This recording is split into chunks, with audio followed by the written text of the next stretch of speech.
অনেকেরই কম্পিউটারে দেখবেন যে মাইক্রোসফট এক্সেল বা ওয়ার্ড বা পাওয়ার পয়েন্ট এরকম ডার্ক মোড করা থাকে। আপনি নিজেও যদি আপনার কম্পিউটারে এরকম Excel, Word, PowerPoint dark mode করতে চান, সেক্ষেত্রে কিভাবে করবেন ওই জিনিসটা আজকে আমরা দেখে নিব।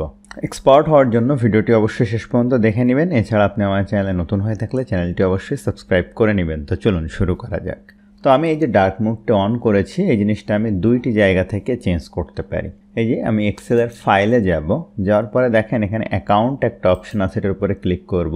ক্লিক করার পরে দেখেন এখানে অফিস থিম একটা অপশন রয়েছে, এখানে ব্ল্যাক সেট করা আছে। আমি যদি কালারফুল সেট করি তাহলে দেখেন বাই ডিফল্ট যেটা থাকে ওইটা হয়ে গেল।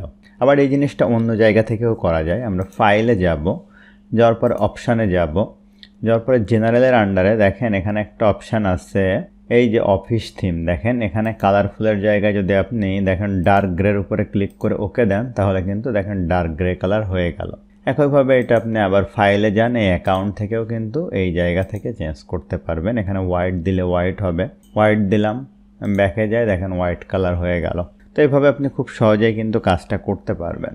তো আশা করছি ভিডিওটি আপনার জন্য হেল্পফুল ছিল। ভিডিওটি ভালো লাগলে অবশ্যই লাইক করবেন, কেমন লাগলো কমেন্ট করবেন, আপনার বন্ধুদের শেয়ার করতে ভুলবেন না।